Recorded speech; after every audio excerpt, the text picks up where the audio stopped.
Hey guys, and welcome back to my channel. The case that I'm going to be looking into today is the murder of Gabriella Kabrins Alban. Once more, this is a suggested case. I'm trying to kind of go through them at the minute. I have quite a few of them, so I'm just trying to get through my list, and obviously I really enjoy the suggestions. This one was suggested by Smash, so thank you for that. But I am trying to get through them, so please do bear with me if your suggestion hasn't come up yet. I'd just like to let you know that I get all this information off the internet. I compile it into one video for educational purposes. And I mean no disrespect to anyone I'm going to talk about today. This case happened in South Africa, but Gabriella was actually an American tourist, kind of visiting the beautiful country at the time.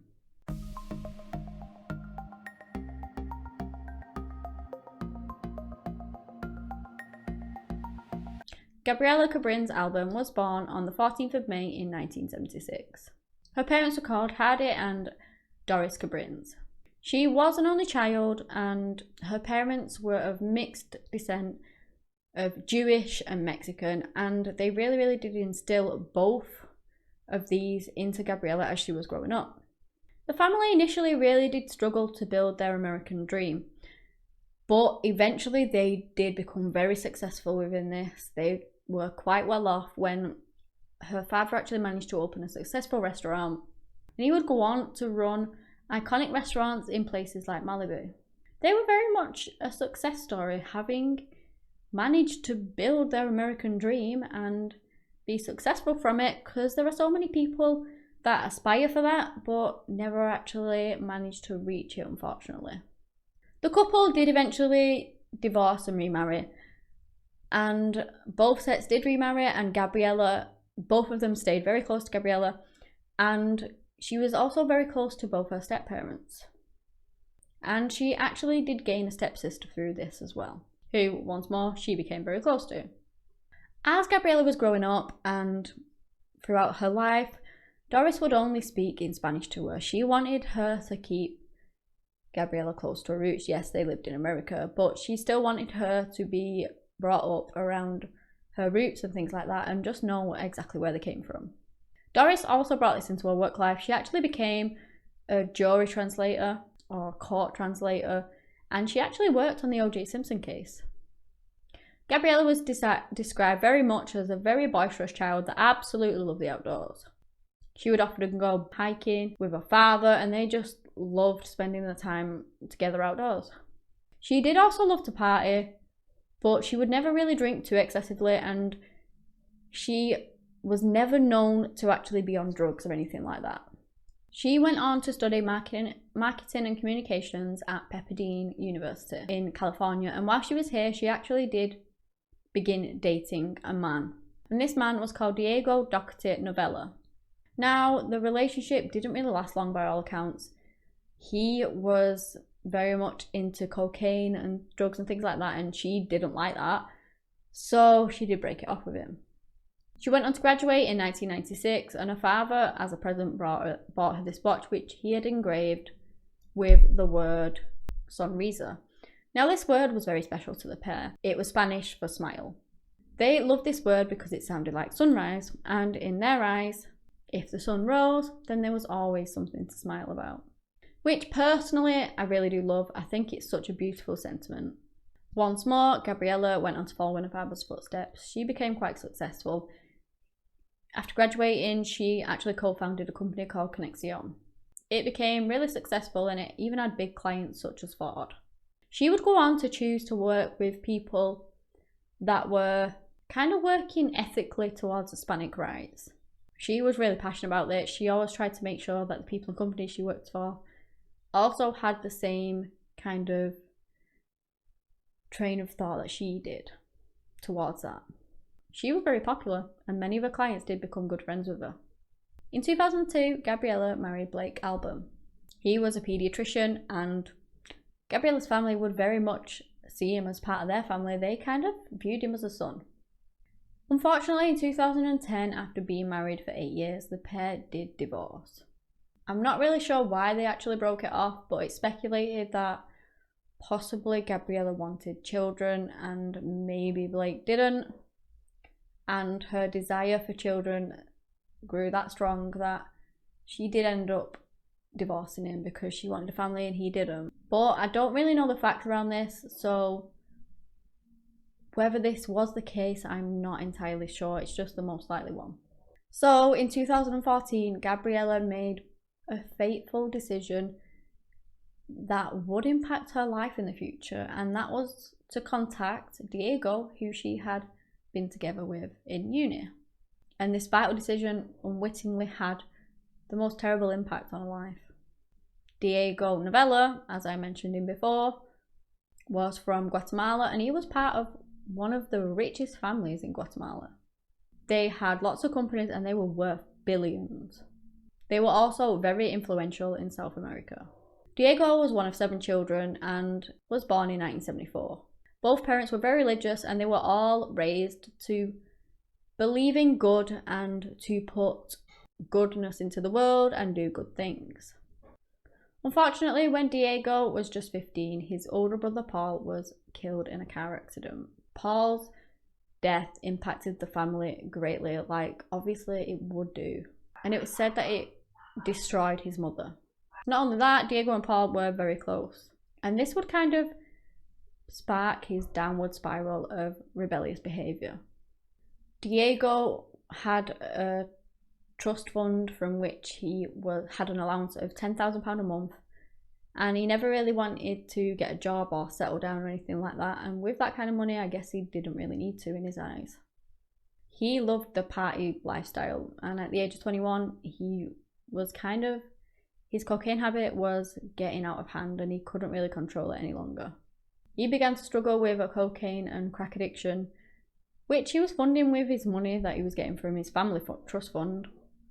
And he did actually go into rehab several times.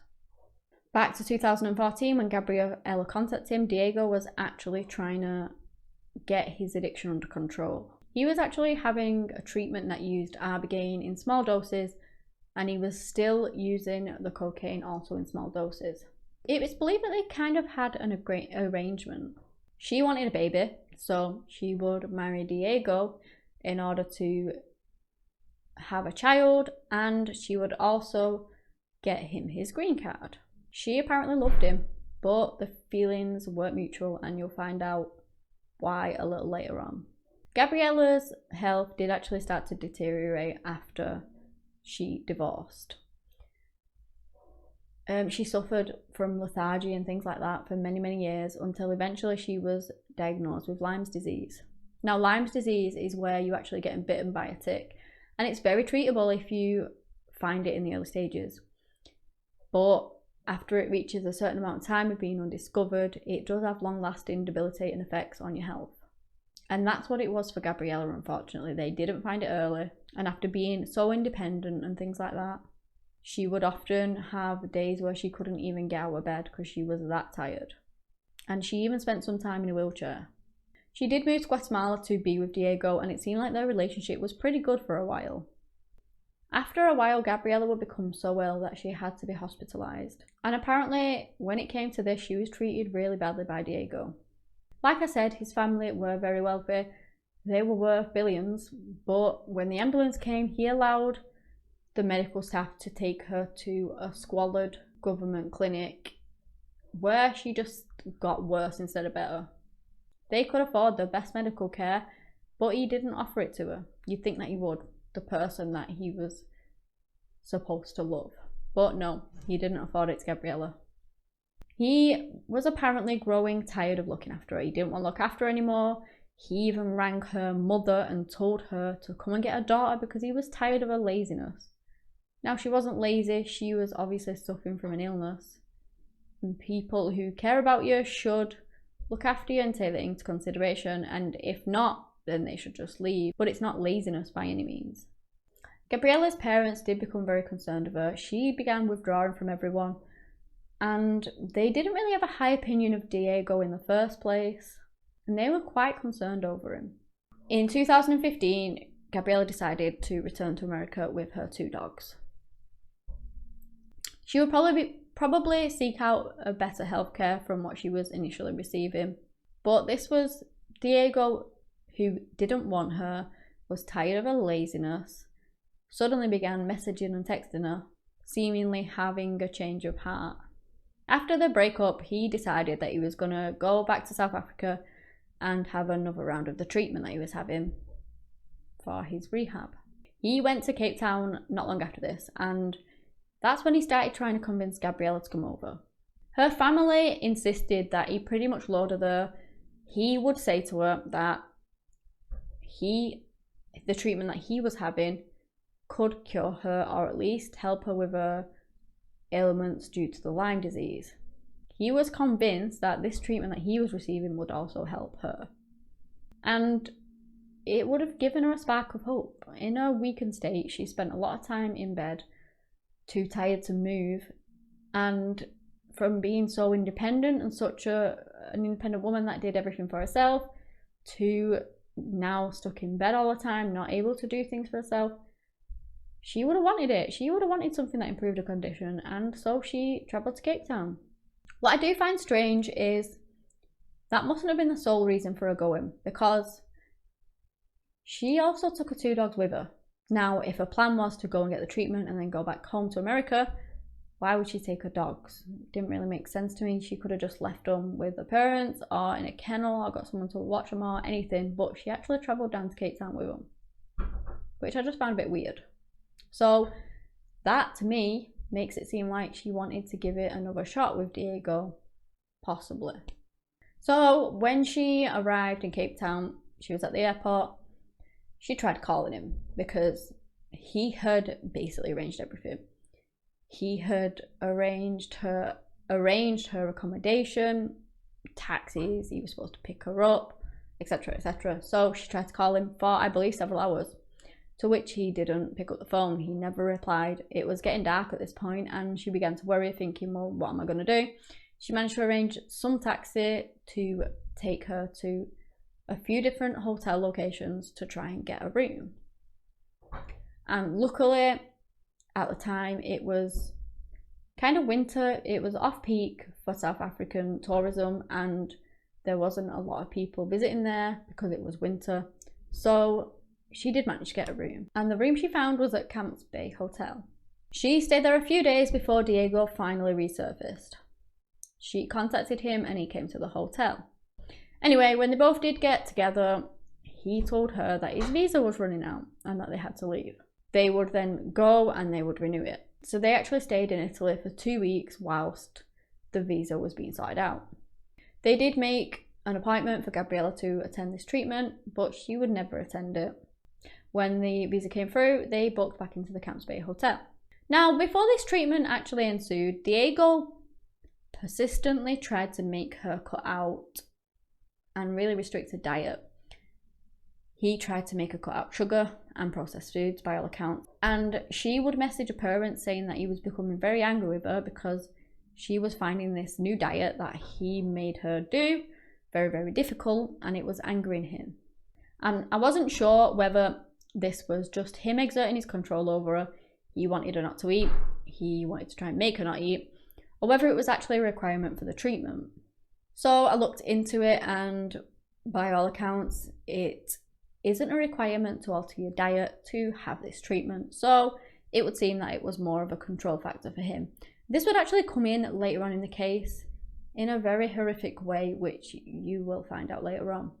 The hotel staff went on to say that they just looked like they were a normal couple on holiday. At 1 a.m. in the early hours of the 29th of July in 2015, Diego came down from his room and he went and sat at the bar across from the bartender, and he sat there for 15 minutes simply staring. He then went on to wander around the hotel for a few hours. A member of staff actually went over and spoke to him and asked if they thought he was tired, because he was just wandering around the hotel aimlessly at stupid o'clock in the morning and he was acting so strangely, so they said maybe you need to get some sleep. He simply stared at this man and just repeated the word sleep. He then said, "No, I cannot sleep because to me, sleep is nothing." He did eventually finally return to his room though. Then at around 5 a.m, there were numerous phone calls made from that room. They would later be found out to be international calls, which Diego made to his family, his business, and the Guatemalan embassy in the US. There were also text messages and things sent on to his siblings. Diego then went on a bit later on to call down and cancel the activities that the couple had booked for that day. And around an hour after that, he went down to reception. He ended up chatting to the receptionist there for a little while, which she just casually said, "Oh, where's your girlfriend? Where's Gabriella? I haven't seen her all morning." Now, he responded with, "She's dead." And this must have been a utter shock to the receptionist. You would never anticipate such an answer. I can't even think what that situation must have been like there and then. She asked him to repeat what he said, which he did. She went on to ask him how long she'd been dead for, and he replied just a few hours. I think probably she thought it was from natural causes. She had seen Gabriella around and things, and I believe it was very apparent that she was ill. So with him coming down, she would have thought that he was in shock, having found her passed away, and that it was probably due to whatever illness she was suffering from. Because generally, murder isn't really the first thing that comes to your mind after seeing an appearance of such a caring couple. She offered him a drink and she called her superiors to reception. He went on to tell them the same thing. The hotel manager then went and got the spare key and he went up to the room. He knocked on several times, but obviously didn't receive an answer. He then entered the room, and I have no doubt in my mind whatsoever that the sight that he would eventually come across would haunt him for the rest of his life. As he first went in, he could just kind of smell something that smelled disgusting. Now, from where you go in to the room, you can actually see the bed. So he had to walk forwards and kind of round a corner before he went to the bed area, which is where he found Gabriella on the floor beside the bed. She'd been beaten so badly that her eyes were actually shut from the swelling. She was naked from the waist down and her legs were apart. Between her legs were a pair of straighteners along with her hair extensions, which had actually been ripped out from her own head. She had a note on her chest written in lipstick, and this note said, "Se vote," which in Spanish can mean two things. It can mean a nothing. Now, apologies for my language, but the other meaning that it could mean is a piece of shit. And there's no other real way that I can say it because that's what it means. So I just felt like it was important because the difference between a nothing, calling somebody a nothing, and actually describing somebody as a piece of shit is two very different things in my eyes. And it just goes to show that that's what you thought of Gabriella. And it's awful to even think that. And what he did next is just beyond disgusting. As a final insult to Gabriella, he defecated on her face. He then sprinkled broken crisps all over her body. The pathologist would later discover that Gabriella had sweets, chocolates, crisps, all shoved into her mouth and into her throat with such a force that it actually damaged her mouth and teeth. And that's where the food incident before came in. He didn't want her to have all them things, and then shoving them down her throat with such a force was kind of, I guess in a way, his way of showing anger that she disobeyed him with the dietary requirements that he was pressing on her. She'd been sodomized and had actually been dead for several hours before her body was discovered. 42-year-old Diego Novella had murdered 39-year-old Gabriella Kabrins Alban. The police and the FBI came to the scene and Diego was questioned and he admitted that he'd killed her. The hotel room was a mess. They found drug-related paraphernalia and they found cocaine and things like that, but no drugs were actually found in her system. Some papers actually got the facts of how the room was and they kind of blew it up, a massive fictitious story about Gabriella and how it was kind of drugs and partying gone wrong and things like that. And they really portrayed this poor innocent victim as something she really wasn't, and it really, really upset her family. They did let the world know that these weren't the case, that she had no drugs in her system and things like that, because he didn't want the world believing this story about his daughter that was just completely untrue. Diego, on the other hand, did have drugs in his system. one of which was THC, which is found in cannabis and can, on some occasions, cause hallucinations. From day one, he said that this combination of drugs, along with the THC and the cannabis, basically that he had hallucinated and murdered his girlfriend. Now, it was stated that hallucinations from all of these drugs was pretty rare, and with his drug tolerance, that the hallucination theory was very unlikely. The pathologist also found that she'd suffered quite a long and painful death, which didn't really tie in with his hallucination claims. The following information are kind of the final details of what he did to her, and they're pretty brutal, so if you don't want to listen to them, then please do skip ahead. So he had sexually assaulted and sodomized her, and he used the straighteners to penetrate her, which is just so wrong. I don't even want to think about. She was beaten so badly, her head had been repeatedly smashed onto the floor. She was then strangled, and he, like I said, he had shoved all of that food into her mouth and her throat, and that actually contributed to her suffocation. It was said that the entire thing could have lasted up to an hour or even more than an hour, which is just horrendous. She must have suffered so greatly. Gabriella's family was utterly devastated. They did travel down to South Africa on so many occasions over the period. They were welcomed and supported by so many people and officials, and people say that they did actually make friends there that were lifelong friends. Diego had his family and siblings come down, and they were horrified to find out what he had done. They did actually reach out to Gabriella's parents and gave their condolences on their daughter, which must have been so difficult for them. Their son had taken Gabriella's life. They never would have thought he could do them. They brought him up to be good and do good things, and it just must have been so difficult for them to do that. Diego, with all of his family money, managed to fund one of the best defense lawyers in South Africa, William Booth. And even this wasn't enough to get him out on bail, because the flight risk for him was just too great. Diego went on to plead not guilty, using diminished capacity as his reason behind it.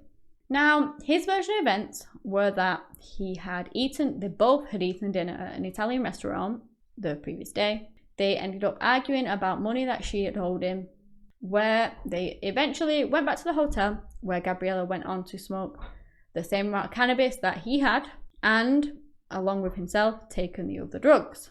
But he couldn't explain why this didn't show up on the toxicology report, because there were no drugs found in the system. A little later on, he walked out of the room. He apparently looked back. He saw her through a frosted glass door, in which she appeared to him as a demonic entity. He claimed to hear a voice that told him to go over to the window and open the curtains. When he did this, the entity, which was actually Gabriella, got up and started to attack him. Let me just say that referring to Gabriella as it and the entity doesn't really sit well with me, but this was the statement that he gave, and that's how he referred to her, his innocent victim, in it. So that's just why I'm saying it that way.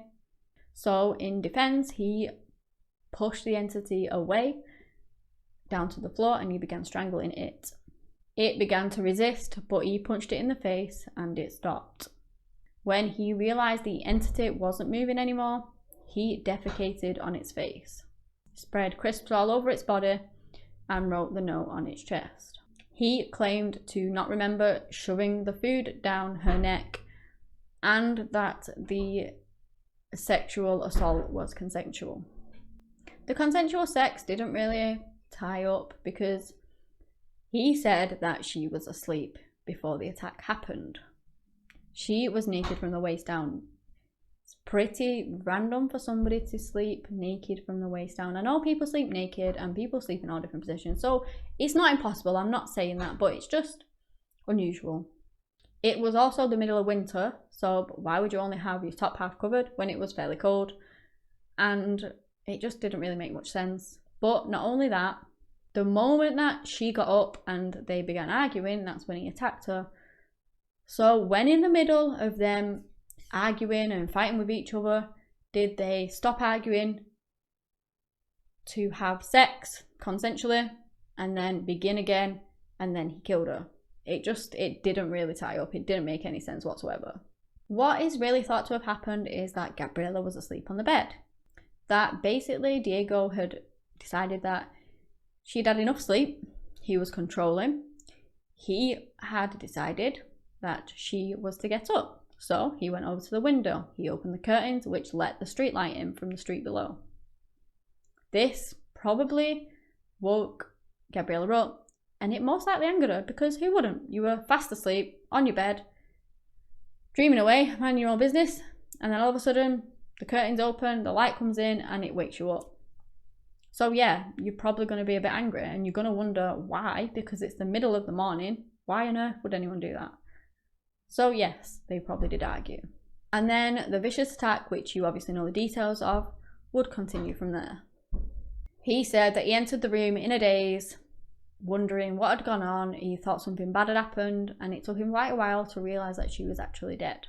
But within minutes of this, he admitted that he went on to call his family. He called the embassy to tell them that she was dead and that he would need help. He didn't call the police, didn't do anything like that, but he called his family. The initial officer that attended the scene said that in his 30 years in the force, the scene was the worst thing he'd ever seen being done to a human being before. And that's just awful, because what he did to Gabriella was disgusting. It was diminishing. And he just had no respect for her whatsoever. The things that he did were just vile. And he was a vile person. There's no other way to put it. He had no respect for poor Gabriella at all. And it just goes to show that he didn't with what he actually did to her. On the 6th of September in 2018, after numerous delays, Diego Novella was found guilty of the murder of Gabriella Kabrins Alban. He was sentenced to 20 years imprisonment. Her family stated, "He took away our lives, we will never get over our loss." And Gabriella's remains were actually buried in 2 different locations. Diego did appeal his sentence, but it was refused. And if he does actually go on to serve his full sentence, he will be 64 before he will be released, and he will be immediately extradited to Guatemala. And he will never ever be able to set foot in South Africa ever again. This case was just horrendous, and the things that he did to her were horrific. My heart really does go out to her family. This controlling man that she actually managed to get away from couldn't have it. He couldn't have the fact that she'd managed to escape him. So he kept mithering her. He kept dangling carrots in front of her, which she's gonna go for, because her Lyme disease was debilitating and it did really affect her life. So this man, with the promise of a treatment, and like her family said, he lured her. I really do believe that he did. I really do believe that he actually did lure her, because she really wanted anything that would give her back her independence and her old lifestyle. And his final act of control was to take her life and do those vile acts to her. My heart also goes out to his family. They would have never ever presumed that their son, brother, could ever do anything like that. And Diego was just a complete and utter monster. If you guys have any more cases you'd like me to look into, please do let me know, and I'll look into them for you. Anyway guys, that's all I have today on the murder of Gabriella Kabrins Alban. Thank you so much for watching, and until next time, bye.